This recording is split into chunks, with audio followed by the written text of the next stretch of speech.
Olá pessoal, tudo bem com vocês? Aqui é o professor Wesley, essa é a nossa primeira aula acerca do sistema sensorial e hoje nós iremos aqui desbravar o início do que é o sistema visual. Então, bora lá! Primeiro ponto, a gente precisa entender como que o sistema visual ele vai fazer esse processo de pegar a imagem e processá-la. A gente pode pegar aqui e fazer uma analogia com uma câmera. O que a câmera faz? Ela nada mais é do que um instrumento que vai focar a luz sobre uma superfície, certo? E nesse sentido, a gente pode entender que esse processo de focar a luz aí sobre essa superfície sensível é feito através da abertura de uma lente, tá? E, consequentemente, essa abertura na lente é justamente a responsável pela qual a gente pode fazer um ajuste muito refinado para modificar a quantidade de luz que entra. Check, beleza. E aí, quando a gente observa aqui o olho humano, a gente precisa entender que é justamente a proporção aqui entre a lente, a pupila e a retina que vai fazer esse processo de focalizar os raios luminosos de maneira a qual a gente consegue fazer uma focalização aqui da imagem. Logo, entendamos de maneira simplificada que a visão ela nada mais é do que um processo que engloba você pegar a luz refletida aí pelos objetos e, consequentemente, fazer uma tradução aí a nível, por exemplo, do córtex ali visual, de maneira a qual a gente tem aí a formação da imagem. Logo, como que se dá esse processo? Primeiro, a luz ela precisa entrar pelos olhos e, consequentemente, nós teremos aqui uma estrutura que é a lente, que vai focalizar aqui a imagem na retina. Posteriormente, nós teremos aqui a presença de um conjunto de fotorreceptores, de maneira a qual você faz o processo aqui da transdução da energia luminosa, convertendo-a em um sinal elétrico. E por fim, mas não menos importante, esse sinal elétrico agora que a gente já sabe que está diretamente atrelado com sinapses, vai fazer o quê? Uma integração com as vias neurais da retina, de maneira a qual a região aqui do cérebro responsável por esse processamento faz aí a visualização aqui das imagens visuais. Então a gente precisa entender que o olho é justamente aí o protagonista aqui, porque é através do olho que a energia luminosa vai adentrar aqui e, consequentemente, ser convertida posteriormente em um sinal elétrico. E aí a gente precisa se ater que, olhando a anatomia dos olhos, você tem aqui a presença das glândulas lacrimais que secretam as lágrimas que vai lubrificar o olho. Nós temos essa região denominada como órbita, que nada mais é do que uma cavidade óssea na qual o olho se aloja. Tem-se aqui a presença do ducto lacrimal nasal, que vai fazer um processo de drenagem aqui das lágrimas para o interior da cavidade nasal. Tem-se a presença das pálpebras, da íris, da pupila, esclera e etc. Não menos importante, se atenho que tem aqui também todo um aparato de uma musculatura que também é responsável pelas funções oculares. Para vocês terem noção, quando a gente está comentando aqui da musculatura extrínseca aos olhos, nós temos 6 músculos. Tem o músculo oblíquo superior, a cóclea, o oblíquo, tem aqui o tendão do oblíquo superior, ó. Tem-se o músculo reto superior, o reto lateral, o oblíquo inferior, o reto inferior, e aqui tem a presença do anel tendíneo comum. Logo, a gente precisa se ater que existem 6 músculos aqui atrelados com os movimentos visuais, tá? E tem aqui um par de nervos cranianos, que é o 3, o 4 e o 6, que são responsáveis aqui pelos movimentos visuais. E aí, a gente precisa se ater que o olho também ele é extremamente vascularizado, tem aqui a presença de artérias e veias centrais aqui da retina, tem a retina esclerótica e afins. Então vamos entender como que se dá esse processo. Simplificadamente, a gente precisa se ater que o olho ele é composto por algumas regiões. Tem a região da córnea, que é essa daqui, ó. A região da pupila, tem justamente a região aqui da câmara vítrea, tem um conjunto da esclera, cloreoide e retina, e por aí vai. E a gente vai destacando cada um desses pontos aqui para entender como que se dá o processo no qual a energia luminosa é convertida em um sinal elétrico. Então vamos lá. Dando-se uma olhadinha aqui da parede posterior do olho, a gente pode usar isso aqui, por exemplo, no exame oftalmoscópico, tá? E a gente vai ter algumas porções, ó, a fóvea, a mácula lútea, o disco óptico e por aí vai. Então vamos lá. Como que se dá essas vias neurais aqui associadas com o processamento visual? Precisamos nos ater que, a priori, vocês precisam saber que tem aqui a presença dos nervos ópticos que vão converger para uma região que nós denominamos como quiasma óptico, que é uma região presente no encéfalo, tá? No qual você vai ter aqui algumas fibras que vão se cruzar para os lados opostos. De maneira a qual se atém o quê? Fazendo aqui sinapse com a região do corpo geniculado lateral, que é justamente uma estrutura presente no tálamo, vai fazer aqui a finalização desse trajeto do córtex visual, direcionando-a para o lobo occipital. Então vamos lá. Pro, não entendi nada do que o senhor falou. Vamos lá, com calma. Nós temos aqui a presença dos nervos ópticos, certo? Eles vão ser direcionados para a região do quiasma óptico, que é uma estrutura presente aqui no encéfalo, no qual você tem fibras que são cruzadas dos lados opostos e, consequentemente, essas fibras elas vão ser direcionadas aqui para a região do corpo geniculado, no qual você vai ter aqui um direcionamento para a região do córtex visual, que está aqui localizado na região do lobo occipital, certo? Posto isto, vamos entender como que se dá esse processo. A primeira etapa da via visual, ela basicamente é fazer o quê? A luz externa sendo focalizada aqui no olho. Então, o que a gente precisa ter? Antes da luz chegar à retina, ela vai sofrer uma série de vários desvios. E esses desvios podem ser simplificadamente resumidos em duas maneiras. A primeira é, a quantidade de luz que chega até os fotorreceptores acaba sendo modulada por modificações no diâmetro da pupila. E a segunda maneira é que essa luz que entra no olho precisa ser focalizada por meio de alterações no formato da lente. Então vamos lá. Como eu falei para vocês, a pupila é justamente o que vai controlar essa quantidade de luz. E aí, mediante a ação do parasimpático ou do simpático, nós podemos ter alguns desdobramentos, como por exemplo a dilatação ou a constrição da pupila. E aí, nesse sentido, o que acontece? São justamente os reflexos pupilares que vão ser responsáveis por fazer aqui um processo no qual a luz chega até a retina de forma a qual você tem aqui a ativação do reflexo, tá? E aí, o que é importante se ater? O tamanho da pupila é justamente importante porque esse processo de contração ou relaxamento dos músculos lisos da pupila é que vai controlar a quantidade de luz que entra e que sai. E nesse sentido, vocês precisam se ater ainda que a luz que entra no olho é refratada de duas maneiras, ou melhor, de duas formas. Ao passar pela córnea e ao passar aqui através da lente, tá? Sendo que cerca de 2/3 da refração total, ou seja, 2/3 dessa curvatura acontece a nível de córnea e 1/3 aqui acontece na lente. Então vamos lá. Você tem aqui os raios luminosos, certo?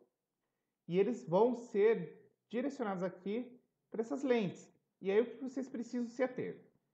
Uma lente côncava faz aqui um processo de refratação da energia luminosa e um feixe mais longo. Em contrapartida, quando você tem uma lente convexa, você faz com que esses raios de luz converjam para um único ponto aqui, que é o ponto focal. Logo, nós precisamos se ater que são justamente a presença de lentes convexas que fazem a convergência dos raios de luz, tá? Logo, o que é importante que a gente se atenha? A incidência desses raios de luz passam basicamente pela questão da superfície da lente ser perpendicular aos raios de luz, tá bom? Então, consequentemente, a luz que passa por elas não tem nenhuma curvatura. E aí, nesse sentido, o que vocês precisam saber? Tá, pronto. Vamos entender aí ponto a ponto.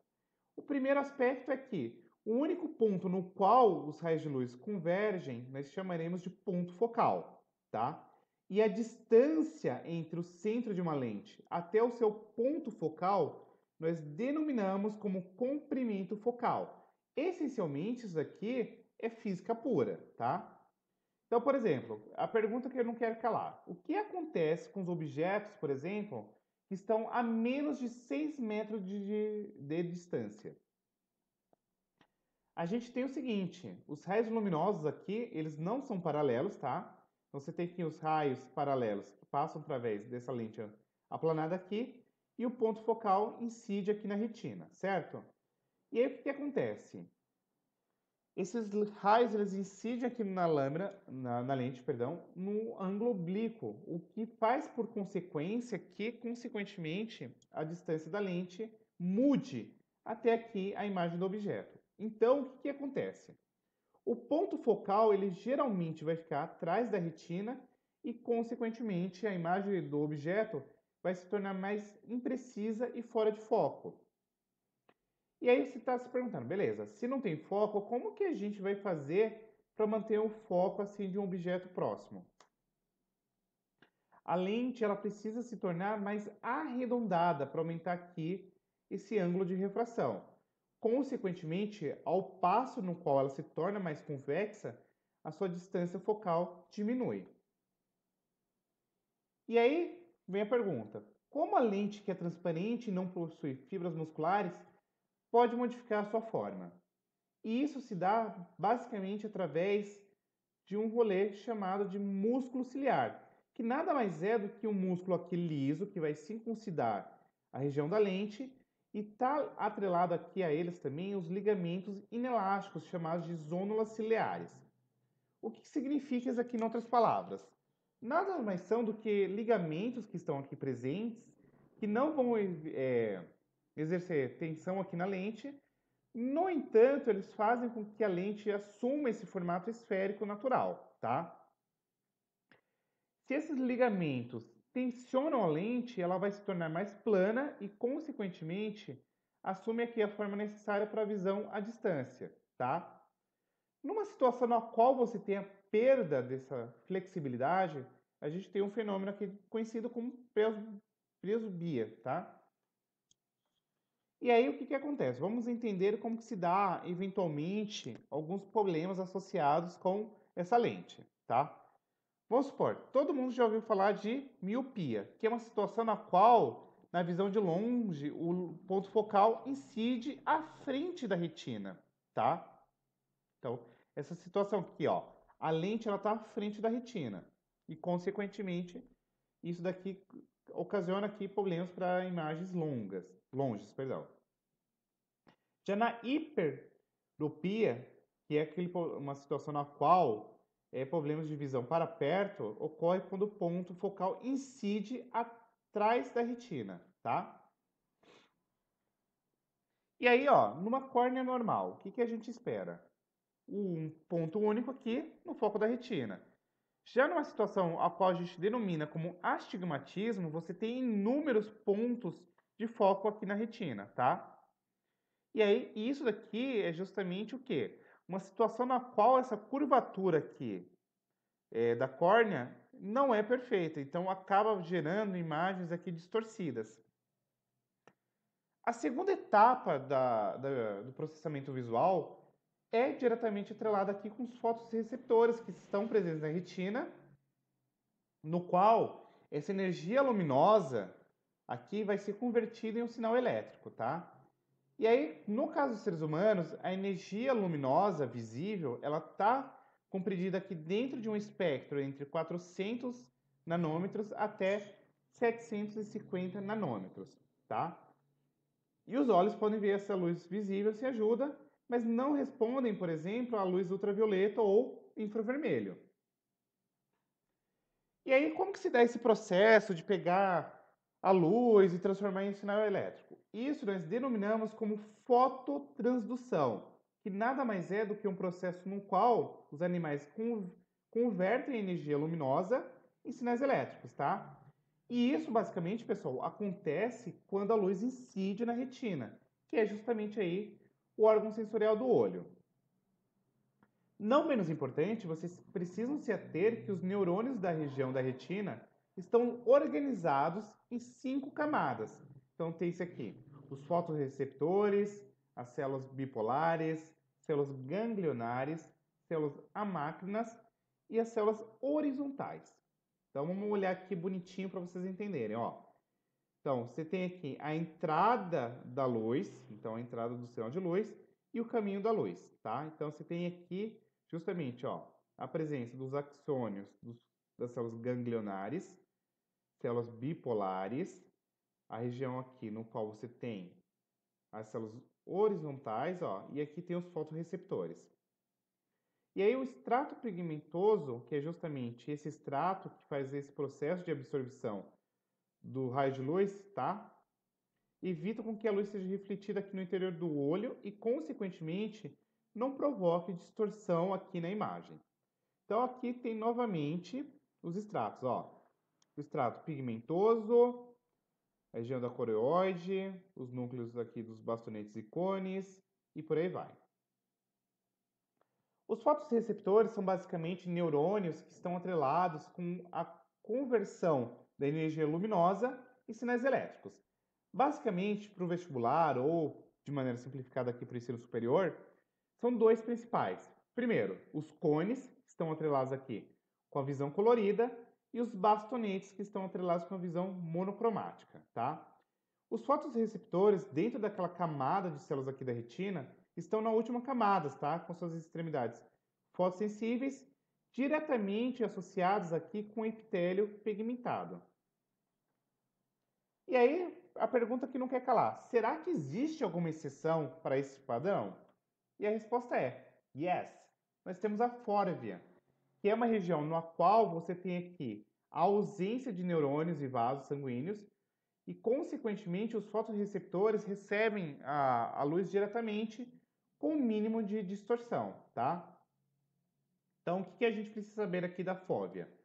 Tem a porção da fóvea central e a mácula lútea, que são regiões aqui circuncidantes, são áreas de maior acuidade visual e, consequentemente, estão atreladas aqui com o centro de campo visual, tá? E aí, o que precisa saber-se ainda? É justamente essa região na qual você tem aqui a informação sensorial sobre a luz, que vai passar dos fotorreceptores para os neurônios bipolares e destes passam para as células ganglionares, tá? E é justamente a presença aqui dos axônios das células ganglionares que fazem com que isso seja direcionado para o nervo óptico, o qual deixa o olho através de uma estrutura que a gente denomina como disco do nervo óptico, no qual não tem fotorreceptores, e essa região que não tem fotorreceptores, a gente denomina como ponto cego do olho. E aí, como que se dá esse processo de transdução? Então, aqui você tem os bastonetes, que funcionam aqui na presença de pouca luz e são responsáveis aí pela visão noturna. Então, os objetos não são vistos. Então, você vê aqui, os objetos, perdão, que são vistos é preto e branco. São mais numerosos do que os cones, então aqui você tem uma proporção de 20 para 1, exceto aqui na região da fóvea central. Os cones, que são responsáveis pela visão apurada e pela visão colorida, durante o dia, estão localizados aqui na fóvea, que é a região aí de maior acuidade visual e, consequentemente, vai ter uma maior densidade aqui de cones.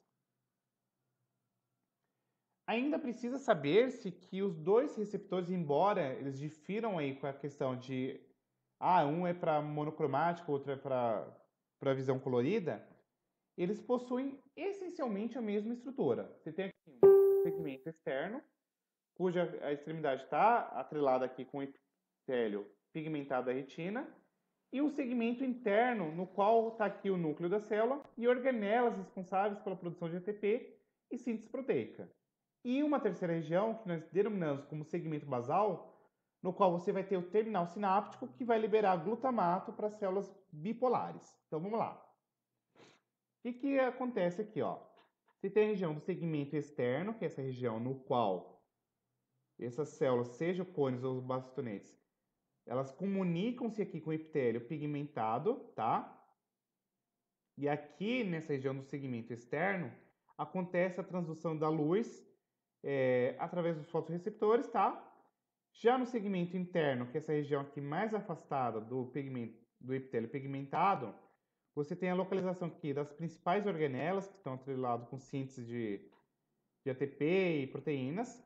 E você tem aqui a região dos terminais sinápticos, que é justamente regiões que vão liberar glutamato para estimular as células bipolares, tá? Não menos importante, um detalhe legal é que vocês precisam se ater que esses pigmentos visuais, eles são sensíveis à luz e, consequentemente, eu queria destacar em especial os bastonetes, que eles possuem um tipo de pigmento que é a rodopsina, tá? E aí, os cones, que são justamente esses daqui, eles possuem 3 diferentes pigmentos, dos quais intimamente estão atrelados com a rodopsina, que são aqui justamente as cores para luz vermelha, verde e azul. E aí, por fim, como que se dá o processo de fototransdução? Primeiro, ó, você tem aqui no escuro a rodopsina, ela está de forma inativa e, consequentemente, você tem aqui o GMP cíclico em alta concentração e, consequentemente, você tem aqui os canais CNG e de potássio abertos, tá? A opsina, que é uma proteína aqui inserida na membrana desses discos do bastonete, é importante porque quando ela é ativada na presença de luz, por exemplo, você tem um processo de descoramento aqui da rodopsina, e a opsina, ela diminui a sua concentração de GMP cíclico e, consequentemente, fecha esses canais de CNG e hiperpolariza a célula. E, consequentemente, o que acontece? Na fase de recuperação aqui, o retinol recombina-se com a opsina e, consequentemente, o que vocês precisam ter? O retinal é nada mais, nada menos do que uma molécula diretamente atrelada com uma derivação da vitamina A, que é justamente aqui a porção de pigmento que absorve luz e, consequentemente, faz o processo de formação de imagens. Beleza? Na próxima aula, a gente vai destrinchar um pouquinho mais do sistema visual e aí eu acrescento algumas outras informações. Beleza? Beijão e até a nossa próxima aula. Fui!